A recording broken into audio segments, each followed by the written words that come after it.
बहुत ही, इसे मैं एक चुनौती मानता हूं अपने लोगों के लिए भी। और इन परिस्थितियों ने आज हमारे देश को अपनी स्ट्रेटेजी पर सोचने के लिए मजबूर किया है।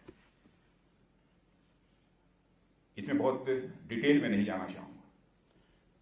हम अपनी स्ट्रेटेजी में बदलाव ला रहे हैं। क्वेड का फॉर्मेशन, जो कि इंडिया, ऑस्ट्रेलिया, अमेरिका और जापान को मिला जुला कर बना है, इसी स्ट्रेटेजी के अंतर्गत ही इसका फॉर्मेशन किया गया है, इस क्वेड का भी।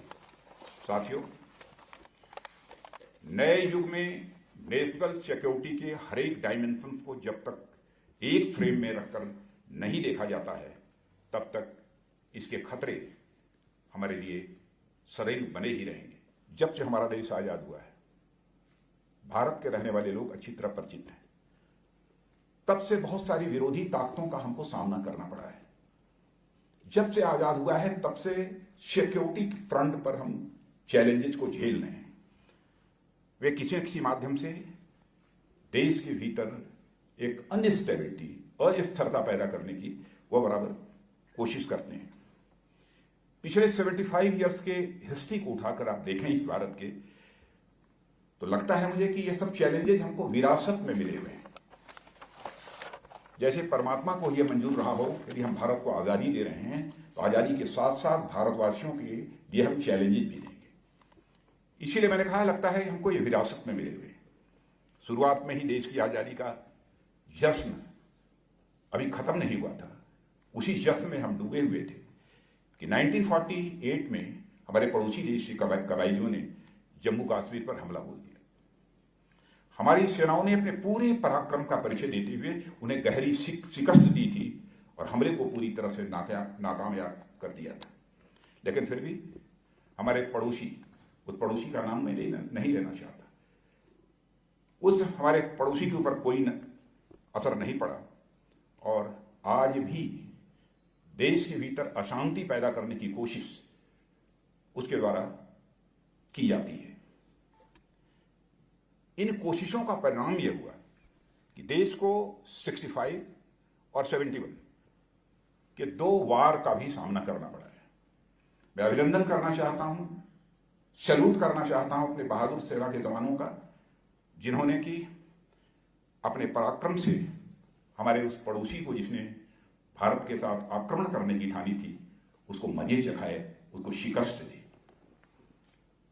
इन दोनों युद्धों की हार में स्वाभाविक है कि हमारे उस पड़ोसी का मनोबल गिरा है और वह भी समझ गए हैं कि भारत के साथ फ्रंट वार करना अब उनके बस की बात नहीं है।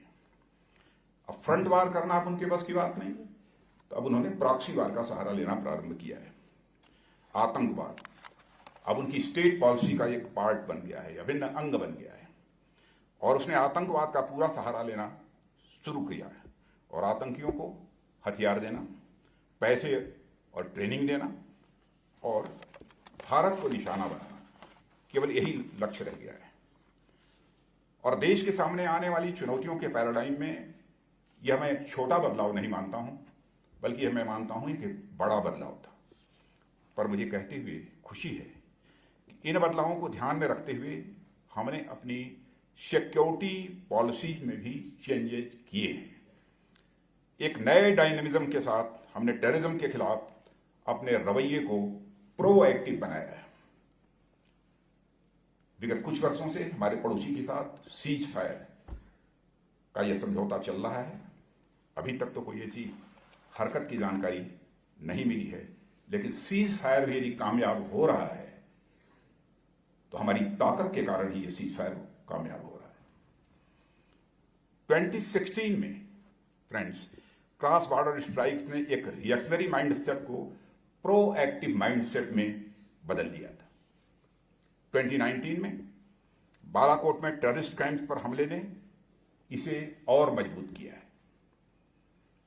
आज भारत की सीमा पर चैलेंजेस के बावजूद आम आदमी को विश्वास है कि भारत की नेशनल सिक्योरिटी से कोई समझौता नहीं होगा। यह भारतवासियों के अंदर भी भरोसा और विश्वास पैदा हुआ है और यह विश्वास धीरे धीरे लगातार मजबूत ही होता चला जा रहा है कि भारत अपनी जमीन पर तो आतंक का खात्मा करेगा, जरूरत पड़ने पर यदि दूसरे की जमीन पर भी जाकर आतंक का खात्मा करने की जरूरत पड़ेगी तो भारत उसमें पीछे नहीं रहेगा। हम अपने जमीन से भी वार कर सकते हैं और जरूरत पड़ी तो उसकी जमीन पर भी हम वार कर सकते हैं। यह क्षमता भारत के अंदर पैदा हुई है। जब चाइना की फोर्सेस आगे बढ़ने की कोशिश कर रही थी, एक दिन रात का समय